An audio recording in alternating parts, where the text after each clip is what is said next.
Tough game. This will really keep you in the hunt regarding in the top 3 or top 5.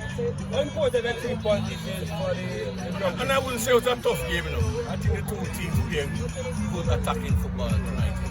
But that we wanted it more because, I said before, we lost against Dunwoody and draw against Florida. So we need this win. So, you know, the motivation was these guys knocked us out in the semi-finals, the semi-final last season, so that motivated the guys to come out and play some football. They were a little bit slow getting to your game because you look lively in the second half than in the first. From the back, we much, moving the ball to the score from Earl Simpson. I think second half we got it much better, the guys who came alive, like you said, we got that all-important goal.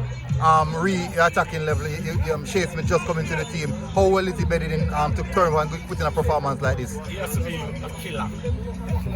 Yeah, that's telling you come in as a striker, he has to be a killer. You can see one player have some killer.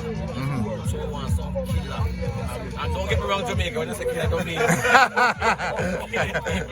right, but you need people when you get in front there, you just want to score, A young goalkeeper tonight, what do you think about his performance? It looks promising. What do you think overall his performance? I have this kid from, I was in Mount Pleasant, we recruit this kid, so I know his ability.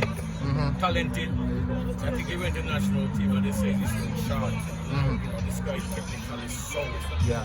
Technically. He really can go, by game. Alright, coach, third in the league now, is it upward from here? Well, that's what we want, to be more consistent.